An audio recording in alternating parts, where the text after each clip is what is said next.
Hello, hello student. I am Dr. Anjana Srivastav from KCNIT Institute of Engineering College Banda.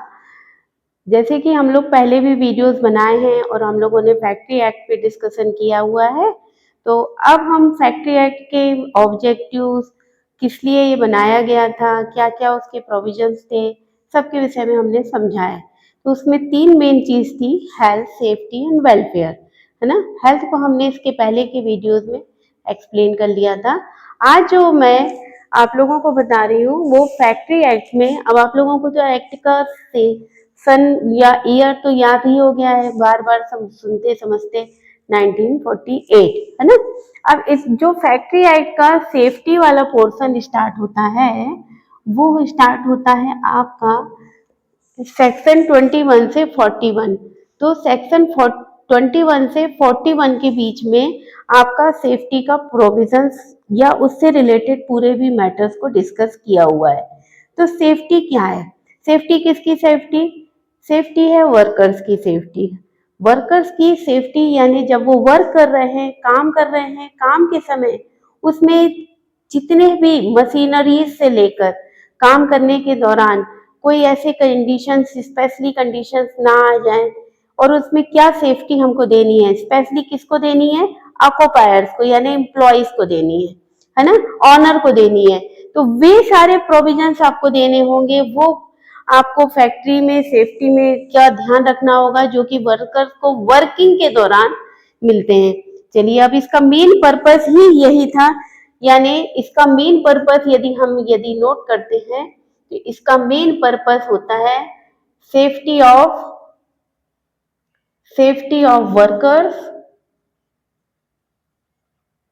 And hazardous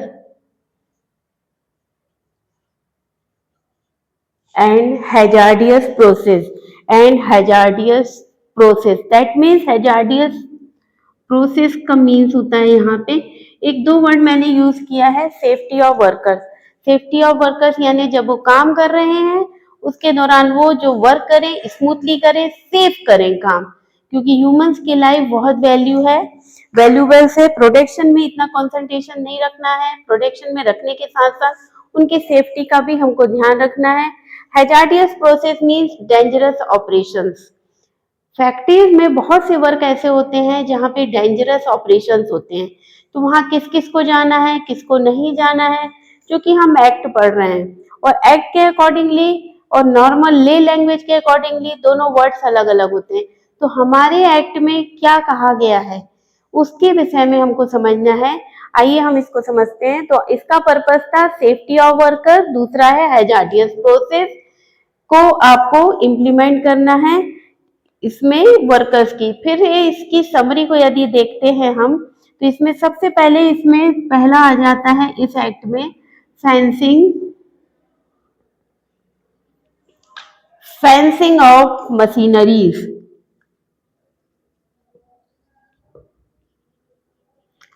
fencing of machineries को describe किया हुआ है section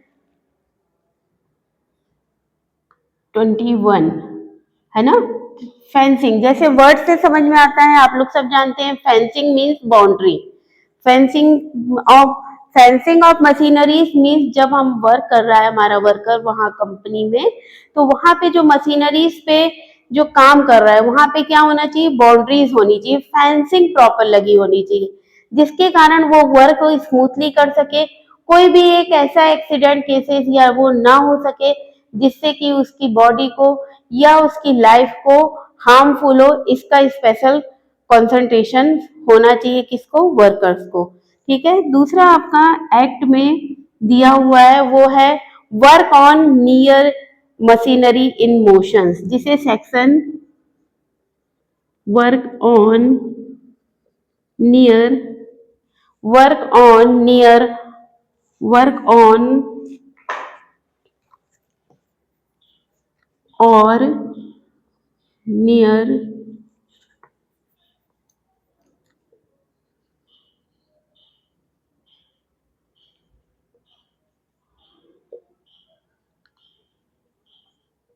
जिसे section 22 में describe किया हुआ है। सेक्शन 22 में डिस्क्राइब किया हुआ है, यानी work on near machineries motions का मीन्स होता है कि जब वर्किंग हो रही है, स्पेशली ट्रेंड वर्कर्स हो वहां पे, यानी जब मशीनरीज काम कर रही है वहां पे, तो ऐसा नहीं हो कि अनस्किल्ड वर्कर हो जिसको उसके बारे में कोई अवेयर ही नहीं हो, उसको पता ही नहीं हो कि वो क्या हो रहा है, वर्क कर रहा है। तो वहां पे कैसा वर्कर होना चाहिए? ट्रेंड वर्कर होना चाहिए, जिसको उसकी स्किल्स की अवेयर किया गया हो, है ना, अनस्किल्ड ना हो, किसी को भी अननोन पर्सन को वहां पे नहीं भेजना है। इस सेक्शन में इसको डिस्क्राइब किया हुआ है, जैसे नाम से पता चलता है कि work on near machineries motion, motion यानी जब वर्क मोशन कर रही है, मूव ऑन हो रही है, तो वहां ट्रेंड वर्कर हो या यदि कोई न्यू कॉमर्स वर्कर भी हो, तो उसके साथ जो दूसरा वर्कर हो वो ट्रेंड होना चाहिए, जो कि उसको क्या कर सके, उसको टाइम टू टाइम अवेयर कर सके कि आपको क्या करना है, क्या नहीं करना है। नेक्स्ट सेक्शन आता है इसमें employment of young persons, employment of young persons, employment of young person on dangerous machine,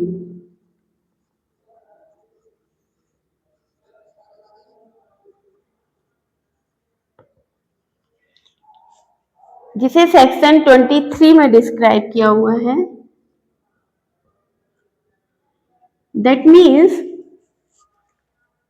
अब हमें एम्प्लॉयमेंट देना है डेंजरस मशीन्स में, यानी कई एक ऐसी मशीन्स होती हैं जो कि न्यू आई हुई हैं या उसमें कुछ डेंजरस ऑपरेशंस हो रहे हैं, तो ऐसे ऑपरेशंस में आपको किसको भेजना है? यंग पर्सन्स को भेजना है। और यंग पर्सन्स को हमने पहले भी डिस्क्राइब किया हुआ है, जिनकी एज कितनी होनी चाहिए? 18 प्लस होनी चाहिए, है ना। और ऐसे वर्कर्स के साथ साथ आपको यहाँ पे ये भी ध्यान रखना है कि उनके साथ सुपरविजन हो, यानी उनका जो ट्रेंड वर्कर्स के साथ एक उन वर्कर्स के साथ ट्रेंड वर्कर्स भी साथ में अटैच हो, जो कि उसको सुपरवाइज कर सके, जिसका इसको स्पेशली नॉलेज हो, यानी उस मशीनरीज में उस डेंजरस काम के लिए यदि यंग पर्सन जा रहा है तो उसके साथ ट्रेंड वर्कर हो, उसको वो देख सके कि क्या सही है क्या गलत वो कर रहा है। ठीक है, नेक्स्ट आपका सेक्शन इसमें डिस्क्राइब जो किया हुआ है वो आपका डिस्क्राइब है striking gears,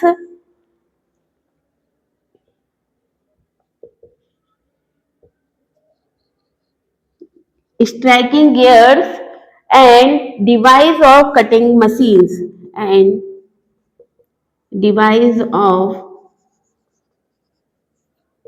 cutting device of cutting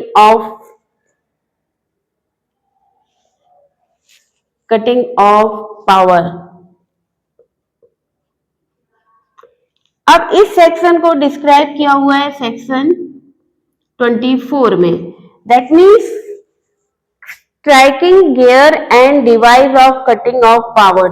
जब आपने गियर कब को चेंज करना है, एम्प्लॉयज को पता होना चाहिए कि जब वर्क हो रहा है तो कब गियर चेंज हो रहा है उसका, कब नहीं हो रहा है, दैट मीन्स वो उस समय क्या हो सके, अलर्ट हो सके, है ना, अपने सेफ्टी को लेकर। साथ साथ device of cutting of power, मान लीजिए कोई ऐसा एक्सीडेंट केसेस हो जा रहा है वर्कर्स के, दो काम करने के समय बहुत सारे ऐसे एक्सीडेंट केसेस हो जाते हैं, या फिर कुछ ऐसी पोजीशंस हो जाती हैं जिसमें आपको क्या करना होगा, पावर को क्या कर देना है, सीधे कटिंग ऑफ पावर, पावर को ही पूरा स्टॉप कर देना है, रोक देना है, जिसके कारण कि वर्कर्स की सेफ्टी को हम क्या कर सके, उसको ज्यादा अच्छी तरह से ध्यान दे सकें। यहाँ पे मशीनरी तुरंत स्टॉप हो जाएगी और वो वर्कर्स का लाइफ सेफ हो पाएगी। ठीक है, नेक्स्ट इसमें आपको पॉइंट दिया हुआ है, वो आपका पॉइंट। अब हम सेक्शन 5 में सेल्फ एक्टिंग मशीन्स को डिस्क्राइब कर रहे हैं। सेक्शन 25 कहता है आपका कि सेल्फ एक्टिंग मशीन्स जो हैं वो आपकी जो फिक्स्ड पार्ट है, यानी फिक्स्ड स्ट्रक्चर है। कैसा structure? Fixed structure. Fixed structure means क्या हो गया? फिक्स्ड स्ट्रक्चर मीन्स मशीनरीज का फिक्स्ड स्ट्रक्चर, जहां पे मशीनरीज फिक्स्ड है, उससे आपको सेल्फ एक्टिंग मशीन्स की डिस्टेंस कितनी होनी चाहिए? 45 सेंटीमीटर। जो एमसीक्यूज वगैरह में क्वेश्चन पूछे जाते हैं वो इसी तरह से पूछे जाते हैं कि अब जैसे इतना सेक्शंस तो सबको पता है ना, कितना याद हो जाता है। तो सेल्फ एक्टिंग मशीनरीज आपने जान लिया फॉर सेक्शन 25। अब क्वेश्चंस को एग्जामिनर को यदि टफ करना है क्वेश्चन तो वो यहाँ से स्टार्ट कर देगा टफ करना कि वो इसकी डिस्टेंस फिक्स्ड स्ट्रक्चर से कितना उसने कर दिया, तो यहीं पे इसने कर दिया कि 45, यानी जहां पे फिक्स्ड है मशीन उससे 25 सेंटीमीटर की डिस्टेंस पे ही वो रहे सेल्फ एक्टिंग मशीन, उसके अंदर वो नहीं जा सकती सेल्फ एक्टिंग मशीन। क्लियर है? Thank you.